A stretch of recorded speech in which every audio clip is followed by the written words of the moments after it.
Darts ist ein Sport der Emotionen. Wir kennen alle die Jubelgesten von Gervin Price oder Michael van Gerwen. Wir kennen die enttäuschten und traurigen Gesichter der Verlierer. Wir kennen aber auch Situationen, in denen Dartspieler so emotional geladen sind, dass sie sich zu einer dummen Aktion hinreißen lassen.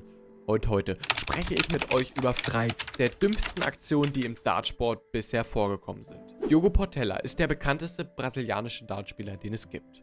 Er war der erste Brasilianer, dem es gelang, sich für ein European Tour Event zu qualifizieren. Er sicherte sich zudem einen Challenge Tour Titel 2018. Für sein Heimatland startete der heute 35-Jährige beim World Cup of Darts und konnte sich dort auch zweimal ins Achtelfinale spielen. In seinen 6 WM-Qualifikationen kam er nur einmal über die erste Runde hinaus. Sein Sieg gelang ihm in der WM 2021 gegen Ex-Weltmeister Steve Beaton. Portela ist als humorvoller Mensch bekannt und postete täglich Witze auf seinem Twitter-Account. Doch Anfang 2023 trat er mit einem Witz ins Fettnäpfchen. So schrieb er: Was bringt traurige Menschen zum Springen? Eine Brücke.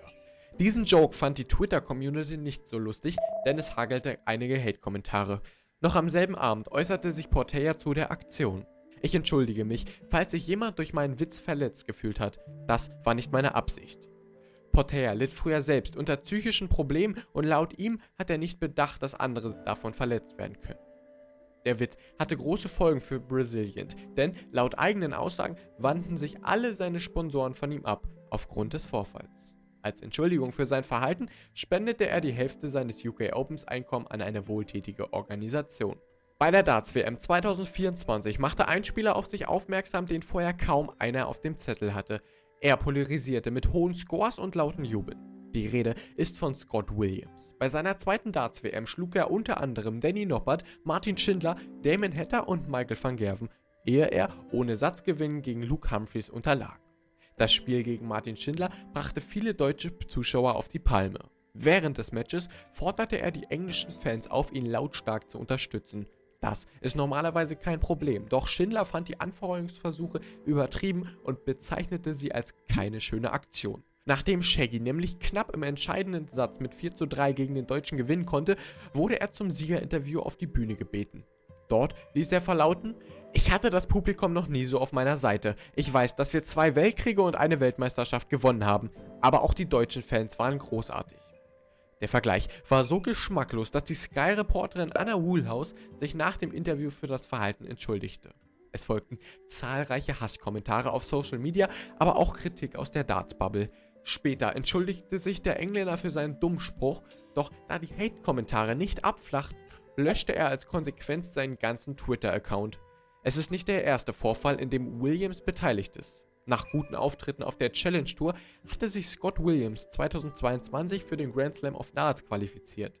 Nachdem er am ersten Spieltag gegen Luke Humphries mit 2:5 unterlag, streckte er seinem Landsmann den Mittelfinger entgegen, während dieser seinen Sieg bejubelte.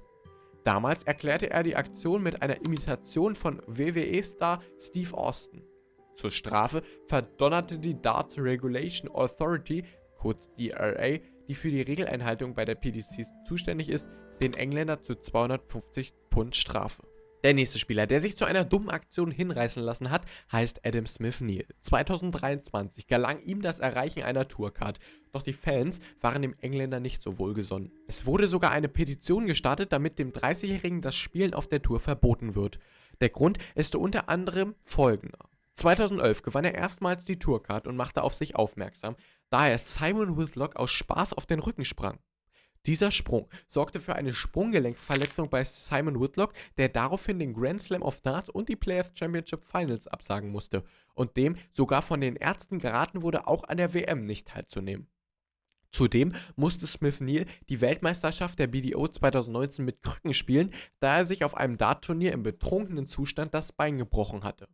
Doch das ist noch gar nichts im Vergleich zur folgenden Situation. Mitte März diesen Jahres kursierte ein Video auf Twitter, in dem zu sehen ist, wie Smith Neale an einem Pub-Turnier teilnahm. Nachdem sein Gegner zum Match checkte, brannten bei The Bulldog die Sicherungen durch, denn er schlug dem Sieger ins Gesicht. Mittlerweile ist Adam Smith Neale von der DRA sanktioniert worden. Das bedeutet, dass er zukünftig an keinerlei PDC-Turniere mehr teilnehmen darf, bis seine Anhörung erfolgte. Das waren 3 der dümmsten Aktionen, die im Dartsport bisher passiert sind. Welche Aktionen fallen euch noch ein? Schreibt's gerne in die Kommentare. Und wenn euch das Video gefallen hat und ihr gerne noch einen weiteren Part sehen wollt, dann abonniert gerne den Kanal. Hier kommt ihr zu einem Video über die tragische Geschichte von Max Hopp. Vielen Dank fürs Zuschauen und Good Darts!